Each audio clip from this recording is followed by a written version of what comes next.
Como el Padre me ama tanto, así también los amo yo. Permanezcan a mi lado, como yo estoy en el Padre.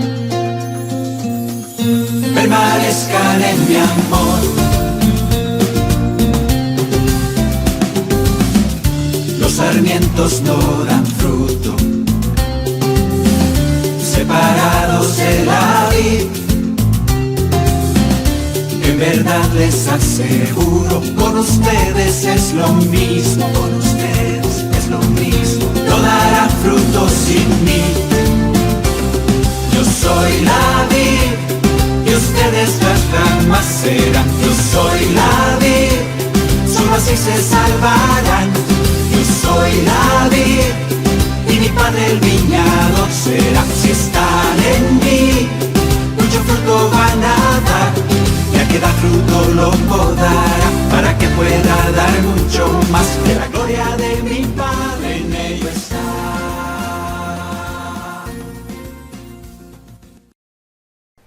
Buenos días, jovencitos. Sean todos bienvenidos. Con el encuentro catequético del día de hoy, cierre de nivel, cuyo tema es los he destinado para que vayan y den fruto, damos por concluidas las actividades de este ciclo. A continuación, haremos un repaso del libro 6, Jesús vive entre nosotros. Decimos juntos, en el nombre del Padre, y del Hijo, y del Espíritu Santo. Amén. Iniciamos. A continuación, escucharemos la cita bíblica que ilumina este cierre de nivel. Está tomada del Evangelio según San Juan, capítulo 15, versículo 16. No me eligieron ustedes a mí, fui yo quien los elegí a ustedes, y los he destinado para que vayan y den fruto abundante y verdadero. Palabra de Dios, te alabamos, Señor. El objetivo del encuentro del día de hoy es recobrar los aprendizajes realizados durante el ciclo catequético, con el fin de valorar la presencia de Jesús resucitado entre nosotros a través de los signos sacramentales y los frutos que de ellos se desprenden. El libro 6 consta de 6 unidades con sus respectivos temas, los cuales iremos viendo uno a uno. Unidad 1. La comunidad me entrega los signos de la fe. Unidad 2. La comunidad me entrega su fe en la Eucaristía. Unidad 3. Jesús me invita a comer su cuerpo y su sangre. Unidad 4. Jesús me invita a vivir reconciliado con Dios y con los hermanos. Unidad 5. Seguir a Jesús en comunidad es construir el reino. Unidad 6. Celebrando la vida.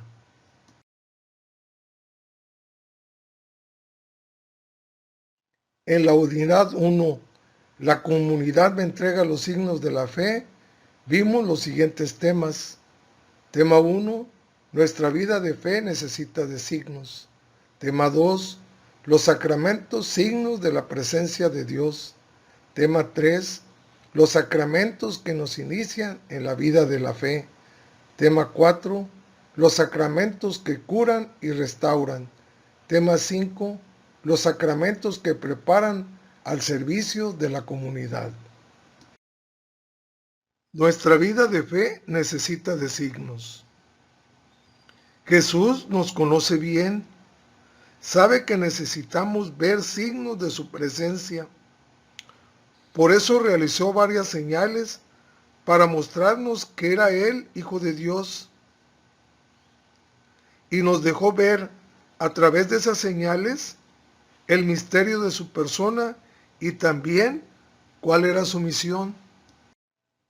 Convertir el agua en vino en las bodas de Caná fue el primer signo realizado por Jesús. Así manifestó su gloria y sus discípulos creyeron en él. Los evangelios describen al menos 39 señales de poder con las que Jesús manifestó su gloria, provocando la fe de sus discípulos. Los tres primeros evangelios, que son los de San Mateo, San Marcos y San Lucas, los llaman milagros, pero el evangelio de San Juan prefiere llamarlos signos, es decir, señales. Estas atestiguan a Jesús como el auténtico enviado del Padre. Jesús y sus acciones se convierten en un signo visible de Dios. A Dios nadie lo ha visto, pero el Hijo único, que es Dios y está en el seno del Padre, nos lo ha dado a conocer. Por eso Jesús nos dice, el que me ve a mí, ve al Padre. Los sacramentos, signos de la presencia de Dios. La vida que Jesús nos da, esta vida en abundancia, llamada también vida sobrenatural o vida de la gracia, de la que nos habla San Juan en su Evangelio, la recibimos en la Iglesia por medio de los sacramentos, 7 signos sagrados que Jesús nos concede para permanecer unidos a Él y gozar de esta vida abundante.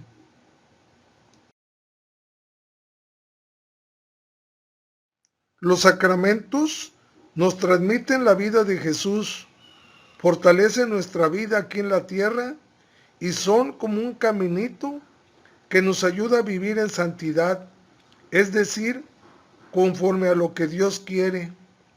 A través de ellos, nosotros podemos ver y experimentar la acción de Dios en nuestras vidas.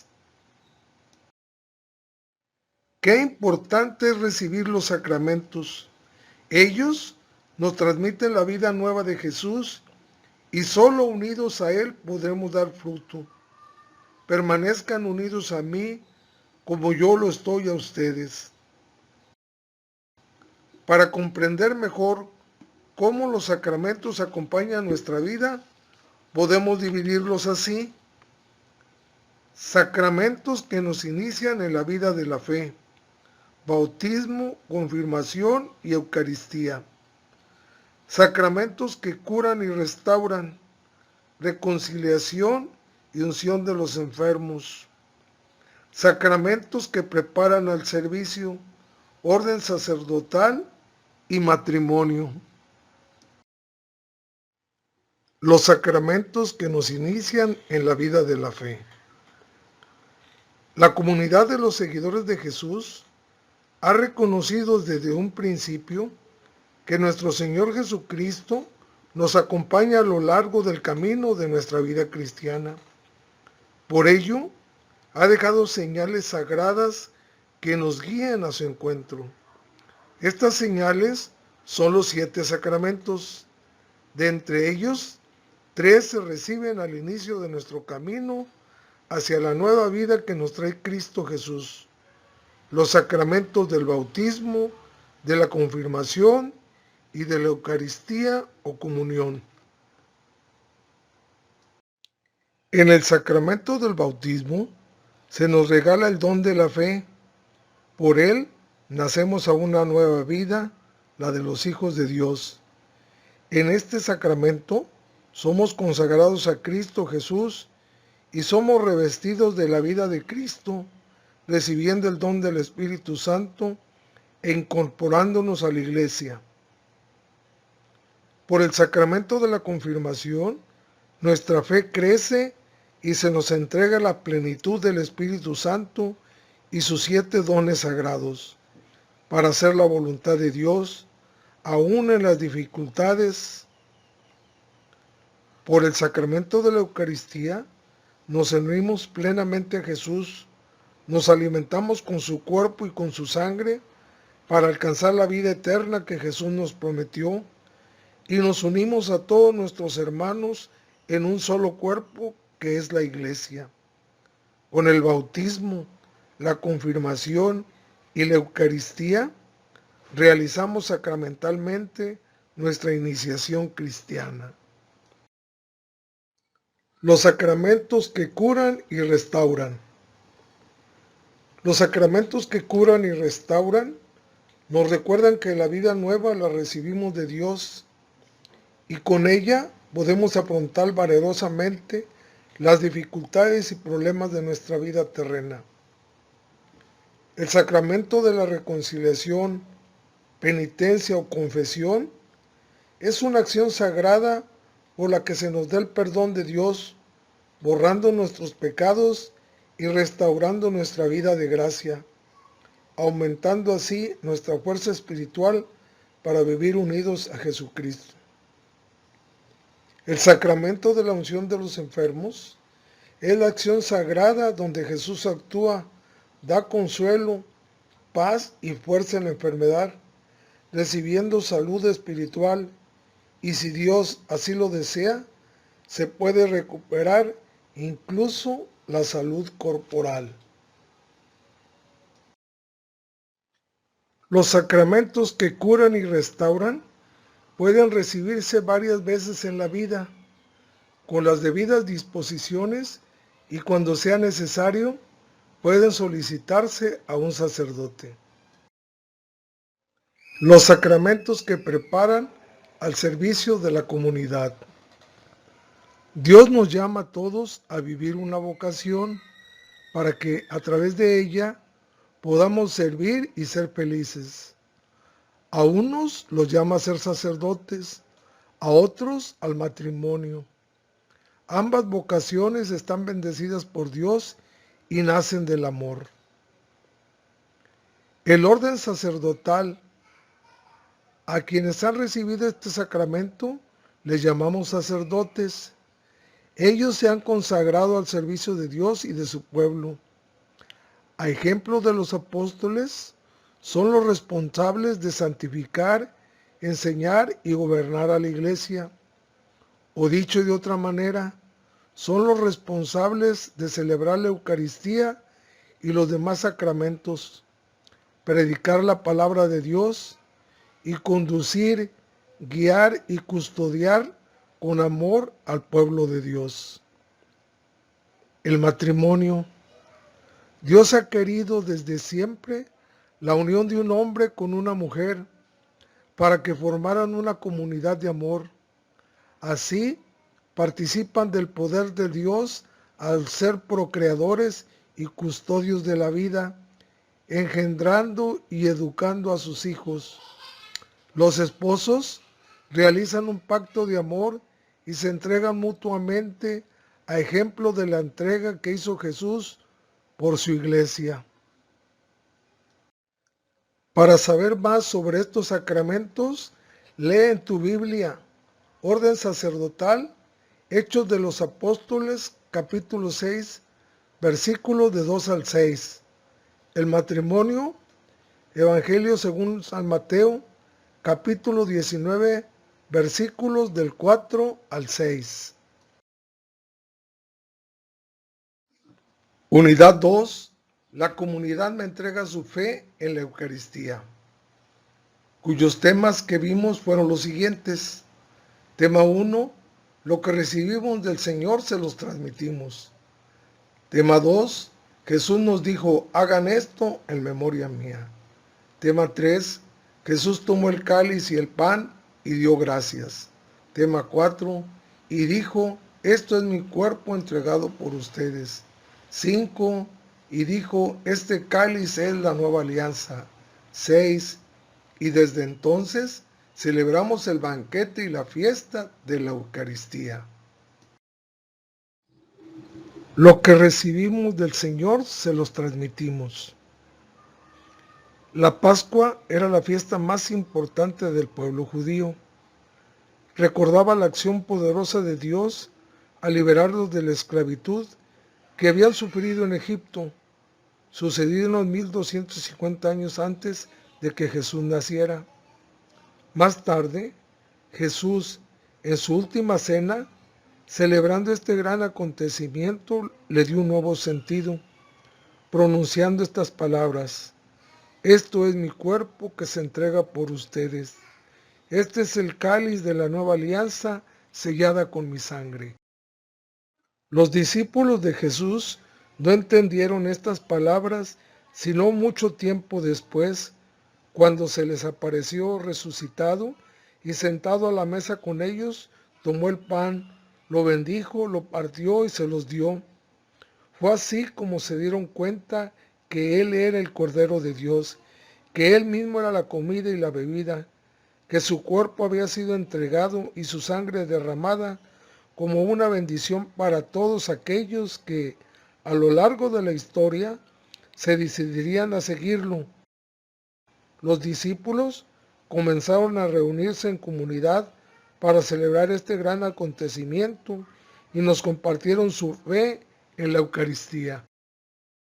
La Iglesia celebra cada Jueves Santo que Jesús, en la última cena, instituyó el sacramento de la Eucaristía. Jesús nos dijo: hagan esto en memoria mía.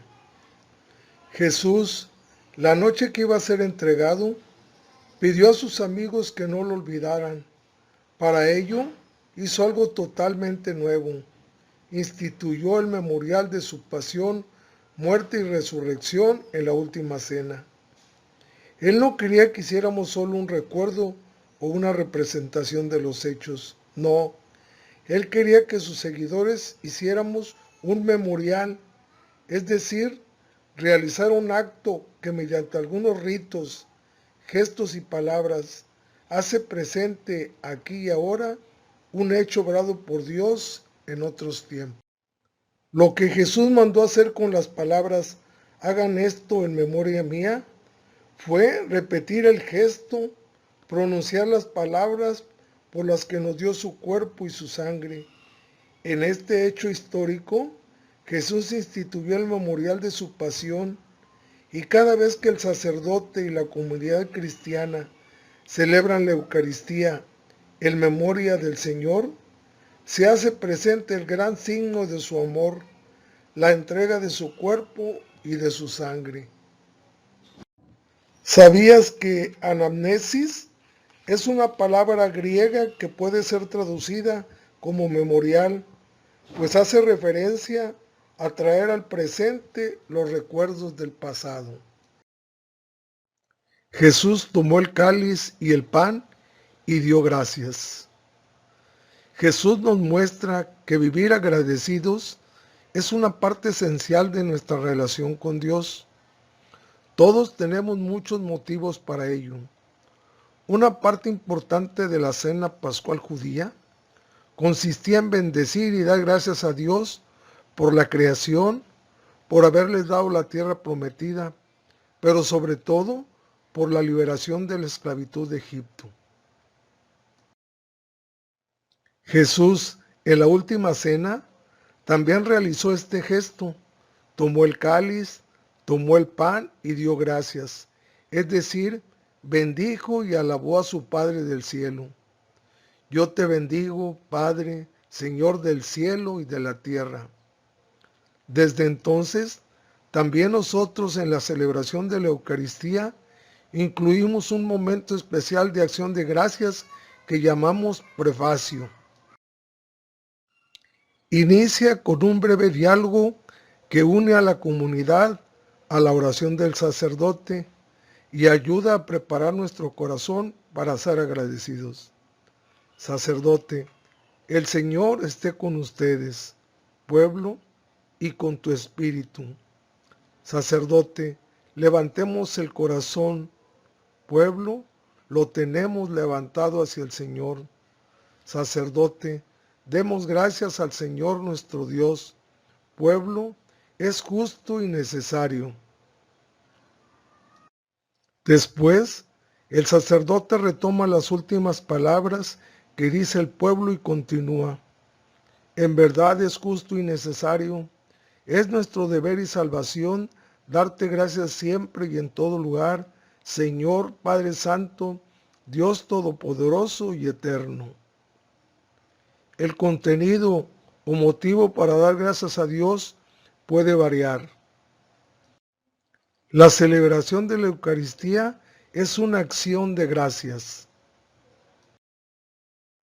La próxima vez que asistas a la Santa Misa, incluye en tu oración personal una acción de gracias por lo vivido durante la semana. Dile a Jesús que presente tu oración a nuestro Padre Dios. Eucaristía es una palabra griega que significa acción de gracias. Prefacio deriva del latín y significa introducción. En la liturgia, el prefacio es una oración de acción de gracias. Y dijo, esto es mi cuerpo entregado por ustedes. Jesús, en la última cena, explicó a sus discípulos lo que estaba por pasar. Sería apresado y moriría en la cruz. Por ello, utilizó los signos del pan y del vino para hablar de sí mismo, de su entrega total. Este es mi cuerpo que será entregado. Esta es mi sangre que será derramada. Jesús quiere que sus discípulos comprendan que el sacrificio que hará en la cruz es la máxima expresión de su amor. Ya se lo había dicho antes, nadie tiene amor más grande que quien da la vida por sus amigos. Jesús les había enseñado el verdadero sentido del sacrificio y del gran valor que tiene la entrega por amor. Lo hizo cuando curó a los enfermos, cuando perdonó a los pecadores, cuando consoló a los pobres y desamparados. Estos son los sacrificios que agradan al Padre, y Jesús consagró su vida entera a cumplir su santa voluntad. Cada vez que celebramos la Eucaristía, el sacrificio que tuvo lugar en la cruz se hace real y verdaderamente presente de forma sacramental, en el pan y en el vino consagrados. Cuando el sacerdote pronuncia las palabras de Jesús, lo hace en su nombre y en su memoria. Al pan usado en la Santa Misa se le llama también hostia, una palabra latina que significa sacrificio, víctima u ofrenda. Y dijo, este cáliz es la nueva alianza. En la historia bíblica podemos encontrar distintas alianzas que Dios ha hecho con los hombres. Realizó una alianza con Noé, con Abraham y su descendencia, y con Moisés y el pueblo de Israel. Dios hace alianzas con los hombres porque los ama profundamente y quiere estar con ellos, pero este pacto de amor se rompió muchas veces, no por culpa de Dios, por supuesto, sino por parte del pueblo. Todas esas alianzas pasadas fueron figuras y signos de la nueva y definitiva alianza que realizó Jesús. Él se entregó a sí mismo en la cruz para que nosotros tuviéramos vida. Esta alianza es pacto de amor sellado con su propia sangre. Esta alianza que Jesús hizo es para siempre. En cada Eucaristía se actualiza y se hace presente sacramentalmente el sacrificio de la cruz. Por eso, el sacerdote en cada misa repite las palabras de Jesús. Este es el cáliz de mi sangre, sangre de la alianza nueva y eterna, que será derramada por ustedes y por muchos para el perdón de los pecados. Cuando participes en la Eucaristía, no olvides agradecer a Jesús que haya realizado la nueva y definitiva alianza, es decir, su pacto de amor. Alianza significa promesa, compromiso, palabra, y es usada para referirse al compromiso de amor que Dios tiene con cada uno de nosotros. Y desde entonces celebramos el banquete y la fiesta de la Eucaristía. Los primeros cristianos se reunían el primer día de la semana, el domingo, para celebrar el día en que nuestro Señor Jesús había resucitado de entre los muertos, y lo hacían a través de la fracción del pan. Recordemos que a la Eucaristía también se le conoce con el nombre de fracción del pan, pues es este gesto y signo que hizo Jesús en la última cena, Tomó el pan, lo partió y se lo dio a sus discípulos. Los cristianos nos seguimos reuniendo a celebrar cada domingo el banquete y la fiesta de la Eucaristía. En ella, Jesús se hace real y verdaderamente presente, y en las especies consagradas del pan y el vino, se nos ofrece como alimento y bebida, pan de vida eterna y cáliz de eterna salvación. La Eucaristía es una fiesta porque nos reunimos todos los hermanos, los amigos de Jesús, y nos hacemos unos con Él. Comulgar viene del latín communio, unión, comunidad. Por eso llamamos comunión a la recepción del cuerpo y sangre de Cristo. Nos hacemos uno con Jesucristo y nos unimos con nuestros hermanos. Ornamentos litúrgicos. La liturgia eucarística se celebra en el altar, el cual se reviste con un mantel. El color es de acuerdo al tiempo litúrgico. Se presentan los dones del pan y el vino por la asamblea. El corporal se pone sobre el mantel, donde se colocarán los vasos y paños litúrgicos. El vino se coloca en el cáliz, el pan se coloca en el copón. El pan que va a comulgar el sacerdote se coloca en la patena. Los vasos litúrgicos se limpian con el purificador. Unidad 3. La comunidad me entrega su fe en la Eucaristía. Tema 1. El que me come permanece en mí y yo en él. Tema 2. Mi encuentro con Jesús en la Eucaristía produce buenos frutos. Tema 3. Mi encuentro con Jesús da frutos de amor y compromiso. Tema 4. La presencia real y misteriosa de Jesús. El que me come permanece en mí y yo en él. Jesús retomó la experiencia de comer y beber y la aplicó a sí mismo para hacernos comprender el sacramento de la Eucaristía, pues en él nos invita a comer su cuerpo y a beber su sangre. Quien recibe a Jesús en comunión se une a él de un modo profundo, pues recibe su misma vida. Se trata de una unión misteriosa, de una unión de amor. Nos convertimos en un templo, en un sagrario para él. Quien recibe a Jesús en comunión vive por él, es decir, quien lo recibe se hace fuerte en el espíritu, se nutre del amor, se vuelve saludable y trata de vivir como Jesús vivió, sirviendo a los demás. Se convierte para ellos en otro Cristo. Quien recibe a Jesús en comunión tiene vida eterna. Este alimento y esta bebida, su cuerpo y su sangre, son la promesa de estar unidos a Él en plenitud cuando lleguemos al cielo. Jesús nos invita a comer su cuerpo y a beber su sangre para permanecer unidos a Él. ¿Sabías que comunión es una palabra latina que significa unión con? Cuando recibimos el cuerpo del Señor, se produce entre Él y nosotros una unión sagrada. Mi encuentro con Jesús en la Eucaristía produce buenos frutos. Quien se alimenta de Jesús Eucaristía produce muchos y buenos frutos, pues vive con Él, en Él y por Él. Está bien nutrido espiritualmente, está nutrido por Jesús.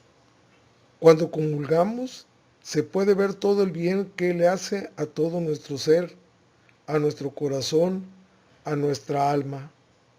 No hay árbol bueno que dé fruto malo, ni árbol malo que dé fruto bueno. Cada árbol se conoce por sus frutos. Al alimentarse del cuerpo y de la sangre de Jesús, los frutos que se producen son: quedamos unidos a Él, nada nos puede separar de su amor y recibimos su misma vida. La persona puede decir, Jesús habita en mí y yo en él. Nos cuida y protege de toda ocasión de pecado. Jesús nos ayuda a vencer toda tentación. Nos fortalece en el amor y la caridad.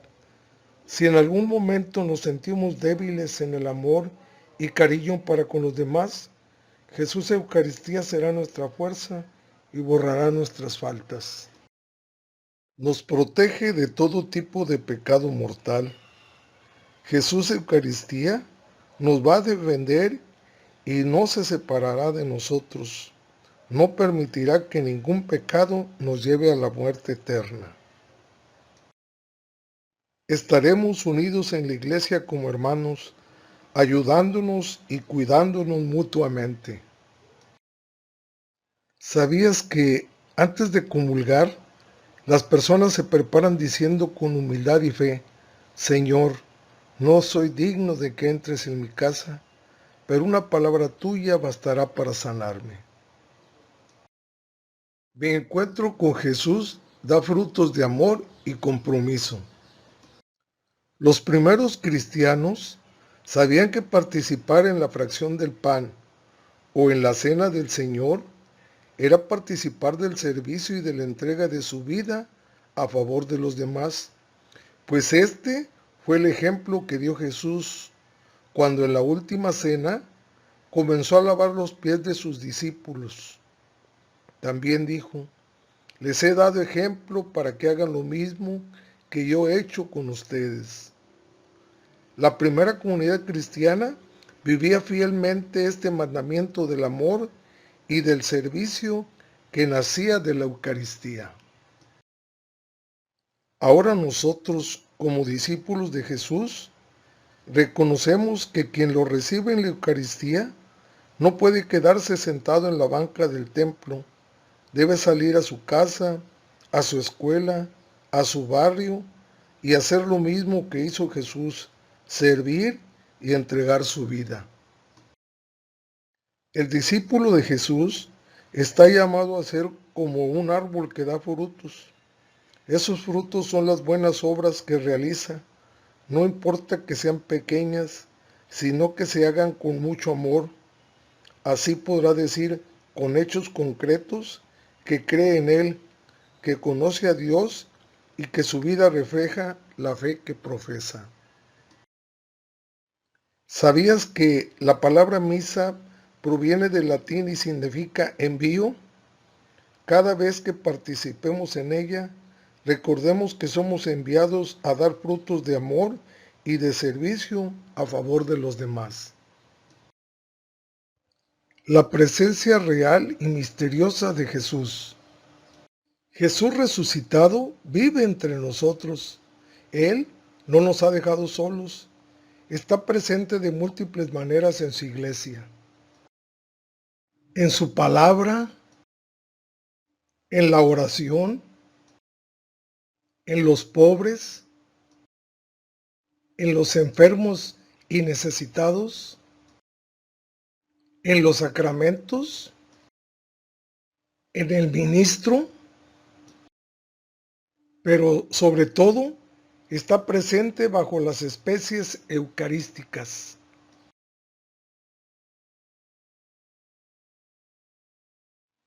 Unidad 4. Jesús me invita a vivir reconciliado con Dios y con los hermanos. Unidad en la cual vimos los siguientes temas. Tema número 1. Jesús me enseña a distinguir el bien y el mal. Tema 2. Con el pecado digo no al amor de Dios. Tema 3. El pecado me hace daño y daña a los demás. Tema 4. Examínese cada uno frente a Dios y la comunidad. Tema 5. Con la conversión digo sí al amor de Dios. Tema 6. Jesús nos da el perdón por medio de su iglesia. Jesús me enseña a distinguir el bien y el mal. En las enseñanzas de Jesús aprendemos en qué consiste el camino del bien, Sin embargo, no siempre es sencillo elegirlo. Dentro de nosotros se encuentra una voz que nos invita a hacer el bien y seguir sus enseñanzas, pero también muchas veces nos sentimos movidos a hacer lo contrario. ¿Por qué ocurre esto? Jesús nos ayuda a entenderlo en la parábola El trigo y la cizaña. Nos dice que el bien y el mal se encuentran conviviendo entre sí a cada momento. Pero esto no solo ocurre en el exterior, sino también dentro de nosotros mismos. El trigo y la cizaña también están presentes en nuestro corazón y conforme vamos creciendo, lo vemos con mayor claridad, tal como dice la Escritura. Y cuando creció la planta y se formó la espiga, apareció también la cizaña. Jesús también nos enseña que habrá momentos en que distinguir el bien y el mal puede no ser tan claro. En momentos como estos, la voz de la conciencia viene a nuestra ayuda. Es esa guía que Dios ha puesto en lo más profundo de nuestro corazón y resuena cada vez que lo necesitamos para saber elegir lo que es bueno. Con el pecado digo no al amor de Dios. En nuestro corazón enfrentamos frecuentemente el dilema de elegir entre el bien y el mal.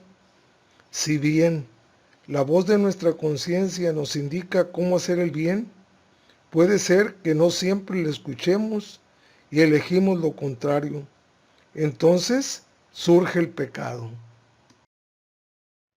El pecado es todo aquello que decimos, hacemos o dejamos de hacer que no está de acuerdo con el bien, la verdad y el amor. Al actuar de esta manera, ignoramos el amor de Papá Dios, rechazamos su guía, nos rebelamos y dejamos de actuar como hijos suyos, alejando nuestro corazón de su amor. Cuando cometemos pecado, nuestra relación con Él se ve lastimada, pues teniendo la posibilidad de sentirnos amados y acompañados por Él, en lugar de ello, rechazamos que sea parte de nuestra vida, aun cuando Él es quien más nos ama. Por lo tanto, el pecado nos impide gozar del amor de nuestro Padre. Es un obstáculo para sentirnos hijos suyos. La variedad de pecados es grande. Para iniciar, podemos clasificarlos en pecados de pensamiento, de palabra, de acción y de omisión, lo que dejamos de hacer. Según su gravedad, se puede distinguir entre pecados veniales, menos graves, y pecados mortales, muy graves. El pecado me hace daño y daña a los demás. En nuestra vida hay 4 relaciones que son fundamentales. La relación con Dios, conmigo mismo, con el prójimo y con la creación. Ellas están conectadas entre sí, de tal manera que todo lo que hacemos o dejamos de hacer las afecta. De entre ellas, la relación con Dios es el origen de todo lo que ocurre en las demás. Cuando esta relación se daña a causa del pecado, las otras también se ven afectadas. El no estar bien con Dios nos impide estar bien con los demás, haciendo cosas que los dañan. Cuando pecamos, ocurre algo así como si nos desconectáramos del corazón de Dios y al hacerlo, el nuestro se enferma, pierde vida. Lo que sale de él para los demás tampoco tiene vida que ofrecer, pues no somos capaces de amar. Así, vamos dañando nuestra relación con quienes nos rodean, desatando una serie de conflictos que causan sufrimiento en nosotros y en los demás.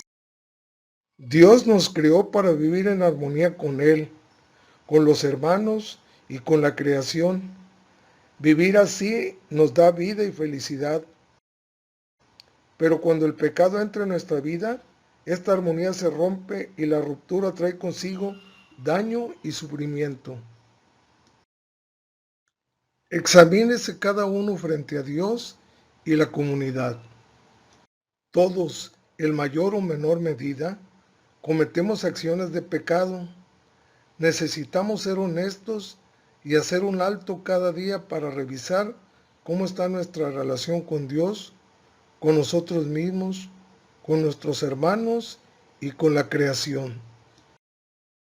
Esto es, reconocer nuestras culpas y tener presente nuestros pecados.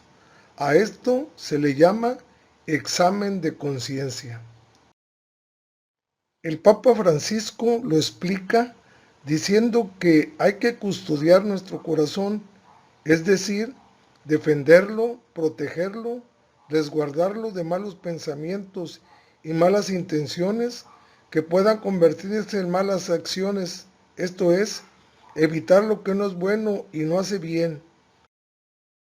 Para ello, recomienda estar en silencio ante nosotros mismos y ante Dios. Otro paso es el acto de contrición. Consiste en sentir un sincero arrepentimiento de nuestras culpas, movidos por el amor que profesamos a Dios. Así, el examen de conciencia y el acto de contrición son acciones indispensables para mejorar nuestra relación con Dios y con los hermanos. Con la conversión digo sí al amor de Dios. Todos cometemos errores. Frecuentemente nos rebelamos con actitudes que nos hacen mal y dañan a los demás, alejándonos de Papá Dios. Sin embargo, su amor siempre está esperando que rectifiquemos y queramos regresar. Como buen padre, Él conoce que cuando nos alejamos y nos portamos mal, nos hacemos daño y sufrimos aún sin darnos cuenta. Él aguarda pacientemente a que escuchemos nuestro corazón y reconozcamos la necesidad de reconciliarnos con Él, recuperando así la paz y la alegría que hemos perdido. Pero esto solo es posible con un sincero arrepentimiento que haga surgir en nuestro corazón un deseo auténtico de cambiar. A esto le llamamos conversión. La conversión es decir sí nuevamente al amor de Dios, es volver nuestro corazón a Él, confiando en su amor y bondad, aceptando su guía de Padre. Se trata de aprender a vivir como sus hijos y aprender a ser hermanos de quienes nos rodean. Papá Dios siempre nos está esperando. En el Evangelio, según San Lucas, encontramos una hermosa parábola llamada El Padre Misericordioso. En ella, Jesús narra la historia de conversión de un hijo que, después de alejarse de la casa de su padre, decide regresar. Con esta parábola, Jesús nos muestra el amor misericordioso del Padre. Jesús nos da el perdón por medio de su iglesia. Cuando Jesús vivió entre los hombres, comprendió que necesitaríamos algo que nos ayudara a rectificar el camino cada vez que fuera necesario, permitiéndonos sentir muy de cerca la misericordia de Dios. Él sabía que necesitaríamos de su perdón una y otra vez para sanar nuestro corazón. Por ello, después de resucitar, dijo a sus discípulos: reciban el Espíritu Santo. A quienes les perdonen los pecados, Dios se los perdonará. Con estas palabras nos concedió lo que conocemos como el sacramento de la reconciliación. Este es el signo por el cual Dios nos concede el perdón de nuestros pecados, reconciliándonos nuevamente con Dios y con los hermanos a quienes hemos ofendido. Ocurre en lo que llamamos la confesión. Este don entregado a los apóstoles es heredado a la Iglesia por ser la continuadora de su misión. Por ello, cada vez que una persona muestre un corazón arrepentido y tenga un deseo auténtico de conversión, la misericordia de Dios les estará esperando en el sacramento de la reconciliación. Los 5 pasos para una buena confesión. 1. Examen de conciencia. Revisamos nuestra conducta para saber cuáles son nuestros pecados. 2. Dolor de corazón. Nos arrepentimos de las cosas malas que hicimos. 3. Propósito de enmienda. Tenemos el verdadero propósito de no volver a cometer los pecados confesados. 4. Confesión. Decimos todos los pecados al sacerdote, aunque nos dé vergüenza. Y 5. Penitencia. Cumplimos las oraciones o lo que el sacerdote que hace presente a Cristo nos imponga. En la unidad número 5, seguir a Jesús en comunidad es construir el reino. Vimos los siguientes temas. Tema 1, viviendo como hijos de Dios. Tema 2, tratándonos como hermanos. Tema 3, practicando los valores del reino. Tema 4, examínese cada uno frente a Dios y la comunidad. Tema 5, haciendo vida las bienaventuranzas. Viviendo como hijos de Dios. La novedad más grande de la buena noticia anunciada por Jesús es que todos somos hijos muy amados de Dios. Tenemos el mejor papá del mundo, el Padre Celestial. Él nos ama a todos por igual, sin preferencias, sin condiciones, sin importar la edad, color de piel, si somos altos o bajos, pobres o ricos. Nos ama tal cual somos. Porque somos sus hijos, no somos siervos ni esclavos.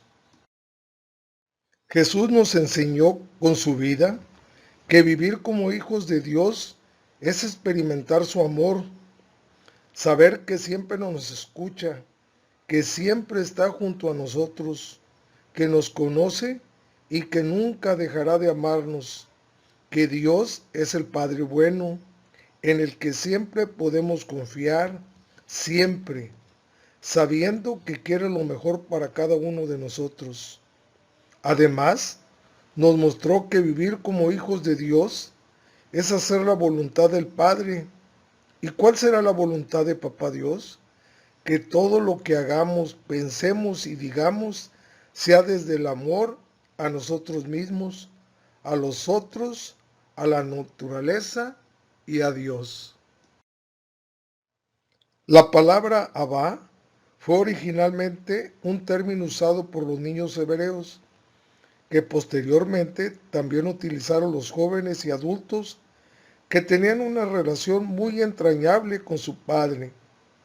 La traducción más correcta es Padre mío querido y expresa una relación de papá e hijo en la que hay confianza, cuidado, respeto y cariño.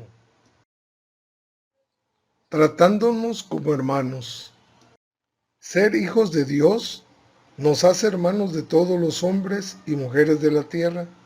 Sin embargo, a veces no nos tratamos como hermanos y rechazamos a algunas personas por su forma de ser, por sus costumbres, por su color de piel, por su condición social, etc. Para vivir en armonía y alegría en nuestra familia, en nuestra comunidad, en nuestro mundo, hay una clave muy sencilla y a la vez difícil. tratarnos como hermanos.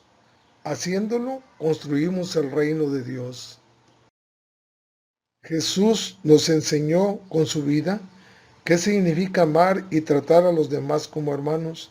Él no excluía a nadie, se hacía amigo de los que nadie quería tocar, se acercaba a quienes todos ignoraban. Cuando veía que alguien estaba sufriendo, se detenía, no pasaba indiferente, hacía el bien a todos y a todos los trataba con respeto. Nos enseñó que amar a los demás no consiste solo en decirlo de palabra, sino en tener actitudes, gestos y acciones que les hagan sentirse hermanos, ser amables, ayudar, compartir lo que tenemos y lo que somos, no discriminar. ¿Sabías que el Concilio Vaticano II inculca el respeto a todo hombre y mujer, de forma que cada uno, sin excepción de nadie, debe considerar al prójimo como otro yo, practicando los valores del reino? El reino de Dios es una nueva forma de vivir que Jesús inaugura con su vida, con su forma de relacionarse con el Padre, consigo mismo, con los demás y con la naturaleza. En este reino, el Rey nos pide vivir el amor de forma concreta, con pequeñas acciones. ¿Nos gustaría vivir y ayudar a construir este reino? Entonces es necesario involucrarnos y poner en práctica sus valores. ¿Y cuáles son esos valores que estoy llamado a vivir como discípulo de Jesús? Los valores del reino son la no violencia, la fraternidad, la verdad, el respeto, la dignidad del otro, la justicia, la solidaridad, el perdón, la libertad, la igualdad, la unidad, la paz.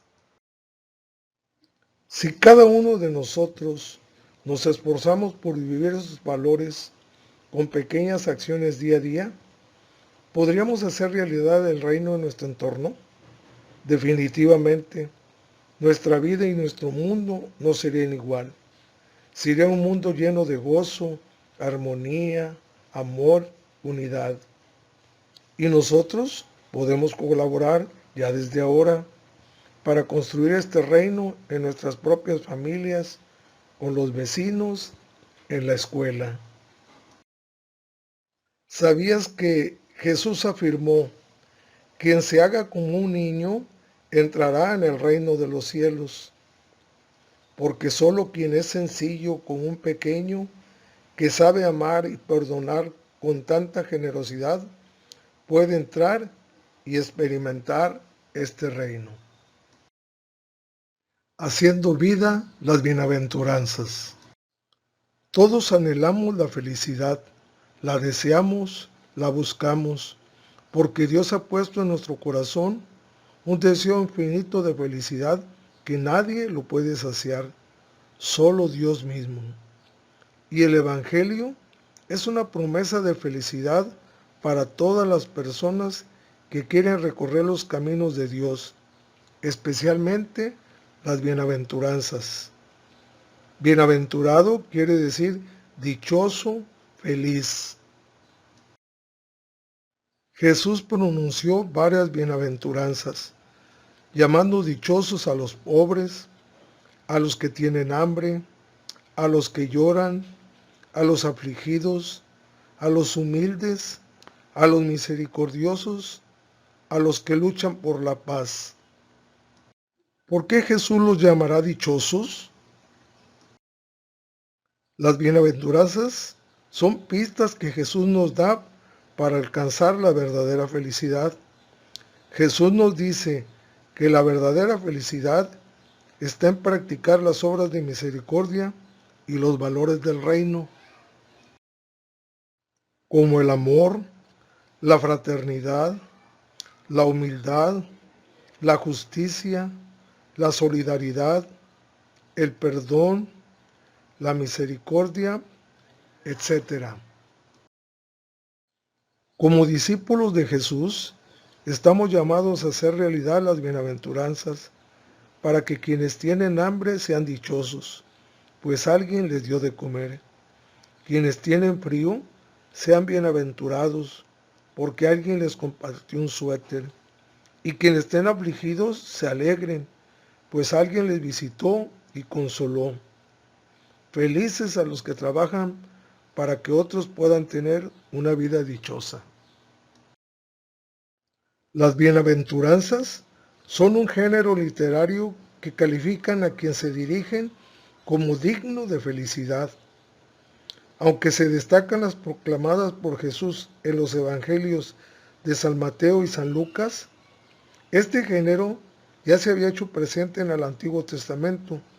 Lo encontramos en los libros de los Salmos, Proverbios, Isaías y Job, entre otros.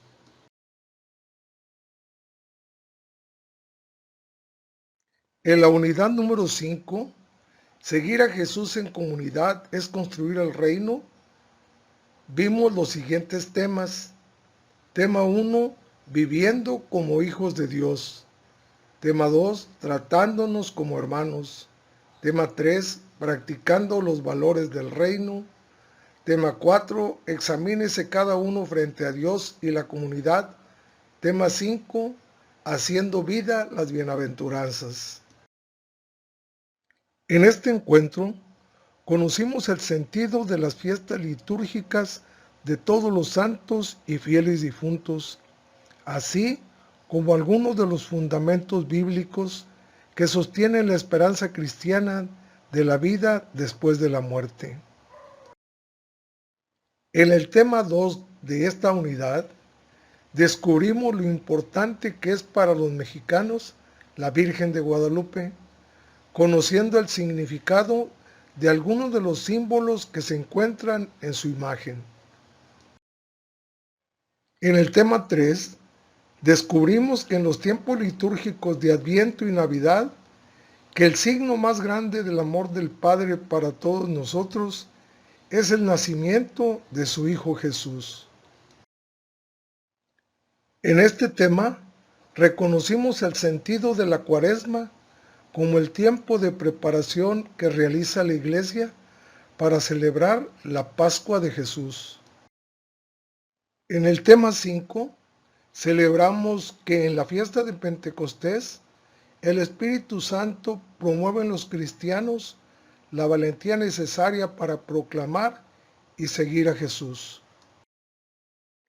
En el tema 6, celebramos la solemnidad del cuerpo y la sangre de Cristo, haciendo un acto de fe y adoración a Jesús presente sacramentalmente en la Eucaristía. Bueno, jóvenes, hemos dado un paso más dentro de nuestro caminito de la iniciación cristiana. Demos gracias a nuestro Padre Dios por habernos permitido cumplir con los temas del libro 6, los cuales nos ayudaron a prepararnos dignamente para recibir por primera vez el cuerpo y la sangre de Jesús. Un agradecimiento especial a sus papás por el apoyo incondicional para el cumplimiento de sus actividades.